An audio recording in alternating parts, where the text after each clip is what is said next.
You better watch out. You better not cry. Better not pout. I'm telling you why. We're doing Advent of Cyber tonight. Hello, guys. Welcome to another day, another Christmas song. Maybe I'll run out of them. But in the meantime, let's see what's in store for us. It's IDOR. Santel's little IDOR. Nice. Today's video is from David Ackerman and Woman in Red. As always, if you're in doubt, go watch their videos. Yeah, so they are on high alert. A lot of phishing is going on. They have a vouchers website, and in that vouchers website, they discovered a suspicious account called Sir Carrotbane, which had many vouchers assigned to it. So they deleted the account and they retrieved the vouchers. But there is something going on. Dun dun dun. We are going to go into insecure direct object references, which is a big exploit that can happen due to different vulnerabilities. And we are going to exploit this IDOR to perform horizontal privilege escalation. And we are going to learn how to turn IDOR into sdor, which is a secure direct object reference. So don't forget to start the attack box and the machine and check the little check button. We have IDOR on the shelf instead of an elf on the shelf. Very nice. Okay, so in this first paragraph, they explain what IDOR is. So I already did other challenges where we had to exploit an IDOR vulnerability, and they are normally really simple to bypass, which is okay because we are doing test exercises. But yeah, so basically IDOR is if you have query parameters, which is this after the exclamation, not exclamation, interrogation dot here, and you have this, which is the package ID. So they explain here, haven't you ever seen this kind of URL and asked, well, what if I changed 1001 to 1002 and so on? And if that server lets you see that data related to that ID, it means that it's not safe. So it's not hiding sensitive information that could be pertained to only one individual. And if you can access it like this, to that information, it means that the information is not safe. They have this example here, which is the package ID 1001 is from Alice Smith. So let's imagine that this is a website where you need to log in. You log in as Alice and you can see your package IDs. So this is the link. Let's imagine that I'm logged in as Bob and I'm in package ID 2. Let's just call it 2 for abbreviation. But then in my URL, I replace 2 for 1 and I can see Alice package. It means that the server is not protecting packages between user logins. So this is very important. You need to gate special resources, special user dashboards, special information, in this case the package ID, the information from that package. You need to gate it behind a login. So you first check if that user is logged in, and if that user is logged in, he should only be able to see his dashboard, his packages, and so on and so forth. So yeah, so they go in very big detail over here, and they also have a note why one of co-authors doesn't think that the name IDOR really represents this vulnerability, and he is making a lot of sense. If you want to know more, this is a very interesting vulnerability. Yeah, so when they go more into detail of what certain terms mean. So authentication is when you log in. So you are verifying who you are. And authorization is when a server verifies the permissions of certain person. So if you are a normal user, it wouldn't make sense for you to visit an admin page and being able to access that. Yeah, and they explain how good authentication is done on most modern websites, which is you log in once, it's true, username and password, but every time you try and access a specific resource that is meant for only you to see, behind the scenes, the server is checking if you are logged in. And this could be through a cookie or a token that it's stored after you log in. So, yeah, so if you are a web developer, like probably most of the people that are following my channel are, this must be pretty common for you, and that is good. But there are use cases where, well, people don't gate correctly their information, and this makes IDOR possible. Yeah, and they also explain vertical privilege escalation and horizontal privilege escalation. Privilege escalation by itself is a term that they use in cybersecurity to mean that you start as an editor, let's say, of a dashboard, and you escalate your privilege. In this case, your role to from editor to admin, and this could be you on a terminal on a server, changing your powers. For example, you have root, which can control a full server. Maybe you are on an account that isn't root, but you use privilege escalation to power up to root. And you have vertical privilege escalation, which is going from a normal user to root, and horizontal privilege escalation, which is going from one account to an account of similar level, but that maybe has access to different things that you don't. And yeah, like they say correctly, IDOR is usually a form of horizontal privilege escalation because you can see other users' information, and those users are in a similar role to you. But it can also end up in a vertical privilege escalation because, well, you can go into a root or an admin account. Yeah, so they tell us to go to this IP address. So let's go in there and log in as the user they tell us to. I'm going to copy the password also, and we are going to authenticate. Yeah, so we have access to this user dashboard. So now they ask us to access the developer tools. I'm going to inspect, and by inspecting, you can have access to it like this. You can also click Q, it seems. You have access to developer tools. And then they tell us to go to network. And we are going to refresh so that the dashboard can make new requests again. Or, I mean, make the same requests again. And they do here. So view account info. So it's a pretty explanatory route. So we are seeing account info, and they offer the parameter of the user as ID 10. Yeah, so they tell us to inspect the headers. Yeah, so yeah, we have a query parameter here, and they tell us to go to response. And if we are here, we can see that this user ID 10 is we in this case. So now they tell us to go to the storage, which is where websites and applications store information pertaining to the websites, to some websites. So they tell us to try and change this value of local storage to 11 and see if anything changes on the website. So when you refresh, you most likely this will be changed. As they explain here, sometimes IDOR is not visible, so it's not easily seen. So you need to work a little bit more to try and get it to work. Yeah, so don't forget to change this to 10. So don't forget to fill in this question. And they told us that it was horizontal. It's user 10. Okay, so this is another question. Oh yeah, we need to exploit. They were saying it right here. We are going to the next paragraph and seeing how we can exploit this IDOR.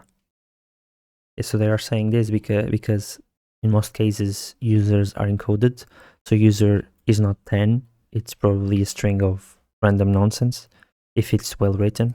So they tell us to view the details, and now they tell us to go to requests again, so network. And yeah, we have something like this. Okay, and they tell us that mg == is just the base 64 encoded version of the number 2. Yeah, and they tell us that we could perform an IDOR using this request, but that means that we would have to encode the numbers first.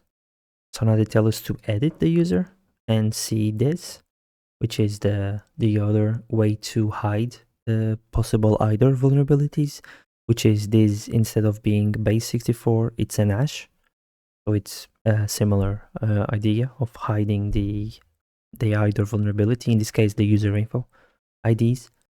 Yeah, so they tell us that if we can identify how this hash was made, we can possibly try and replicate it. So let's copy the hash, and they tell us to go to hash identifier. And they say that the possible algorithm is MD5, which is an encryption algorithm. Yeah, and they give us more clues on how we can try and identify an IDOR. So they're telling us that we can go to UUID decoder, and like this, we can try and decode the UUID. So as you can see here, yeah, so they are explaining here how we could use certain knowledge that we could have. Like, for example, if we knew that the else always generated vouchers between 20 and 21, we could try a brute force approach to try and recover a valid voucher and get more gifts. And yeah, so the UUIDs are here. Yeah, so the vouchers. I was thinking how they got this UUID, but yeah, but it's here. Yeah, so now to the final paragraph. Yeah, so they give very good tips on how we can protect systems against IDOR vulnerabilities. And it's like I told you before, we need to be sure that the user is logged in and is authorized to see certain information or change that information.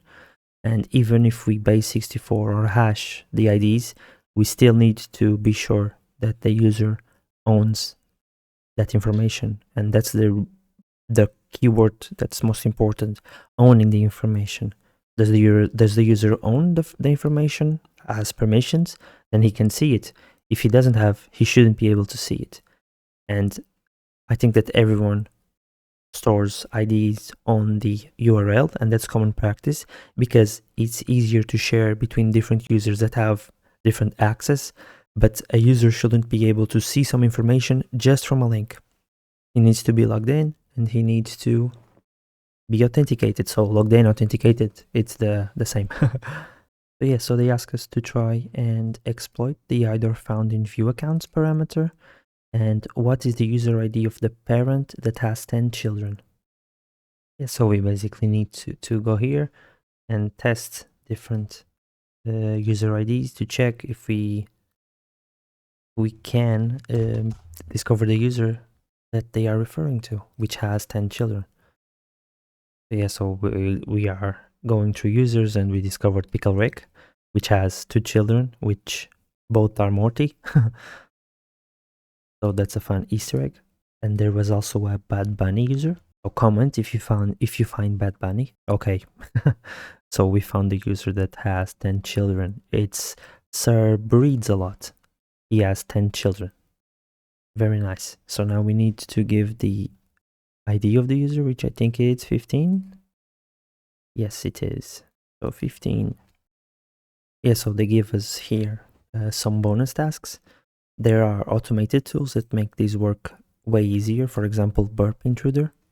So they tell us to try and use the children endpoint to discover the children that is born on the 2019 for 17. So maybe it's one of these. Yeah. So we discovered it by accident. It's Willow. But yeah, if you used the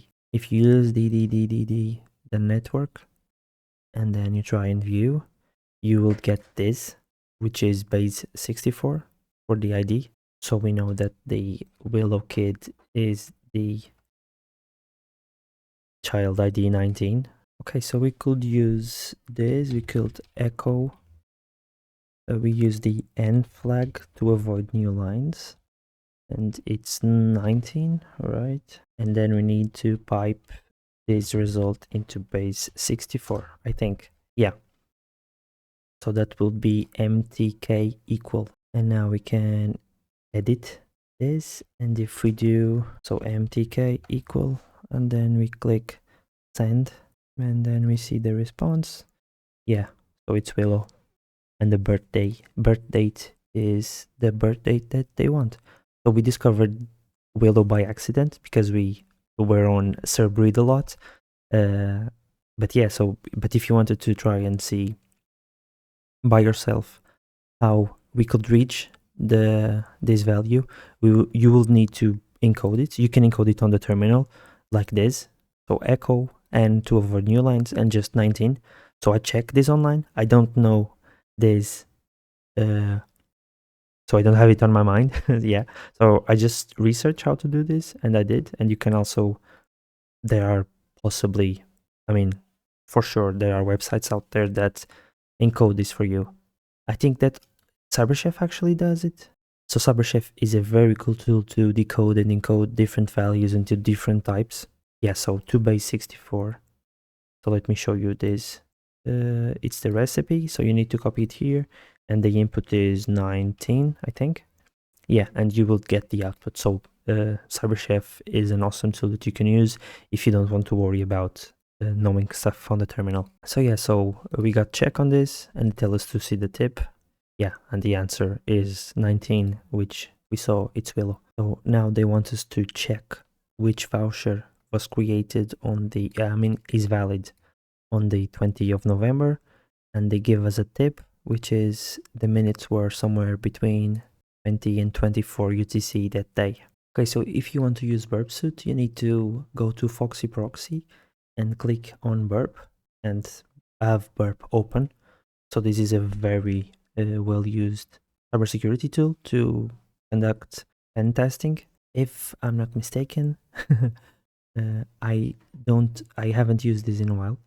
So what this can do is send a series of requests to a certain link.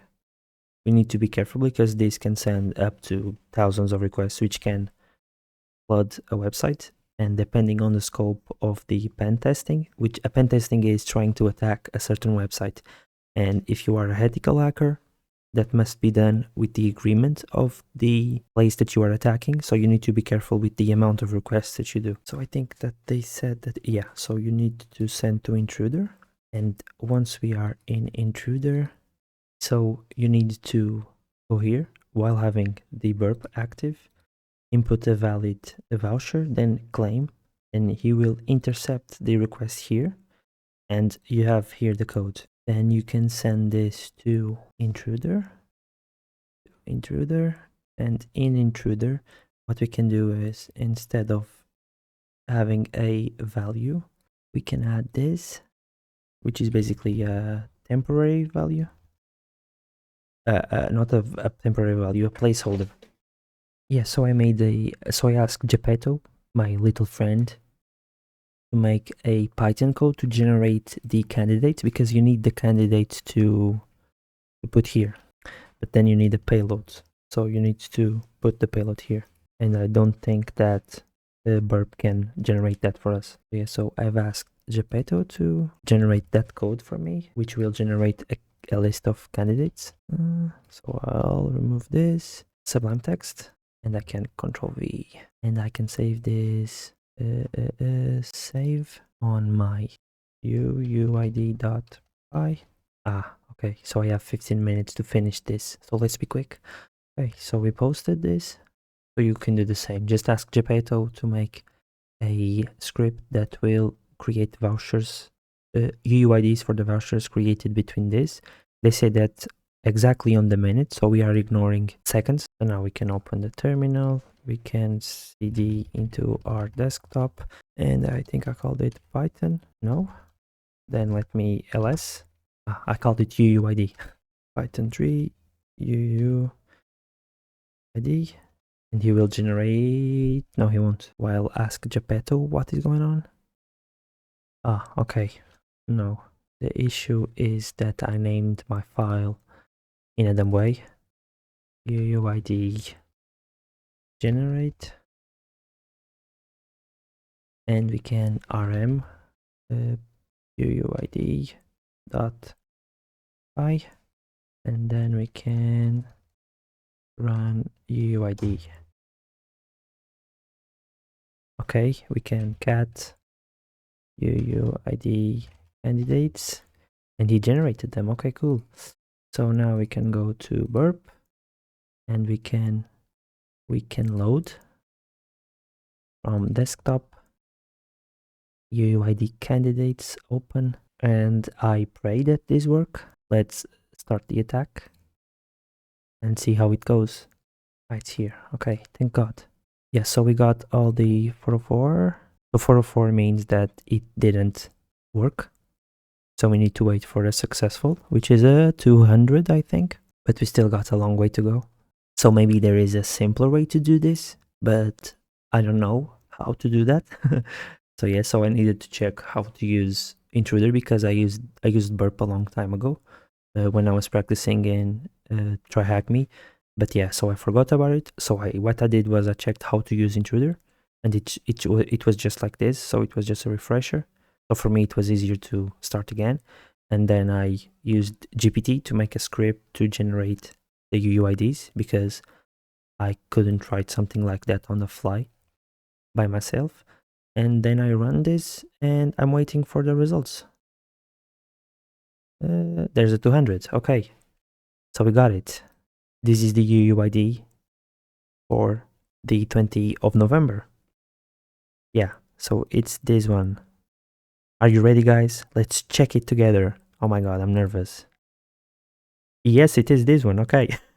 Okay, I got it. Let me. Oh, what? Okay. Yeah, so it's this, right? Must be, right? Yeah. So 222 643 E00 C655. Okay, I got it. I got it. I'm really happy this worked because I wasn't sure it was gonna work because I haven't used burp in a while. So yeah, so let's check. And I hope you guys like this. It was kind of fun to go into burp again. Today was really dynamic, which I love. So you needed to hack into something. And it's really cool when you start learning how to do this because you feel like a true hacker. You feel like you are in a movie. You feel like you are in Mr. Robot. You are himself. So yeah, so it's really cool. And if you really are into hacking and penetration testing, which is what we did, there is a lot that you can do with it. There is even bug bounty programs, which are companies that make it so that their websites are public for you to attack. So you can legally and within the limits that they stipulate attack their websites. So companies like Google, Facebook, all have bug bounty programs. And what you are basically doing is you are hunting for vulnerabilities in their website with their permission. And you can, for example, check if they have any IDORs open, which is kind of fun because we learn IDORs and there's all the vulnerabilities that you can check on their website. So if you go to OWASP Top 10, which is a recognized website, I'm just going to call it website. The words don't want to come to my mind today, where they tell you the top vulnerabilities for that current year. And they give you things that you can try and exploit or look for.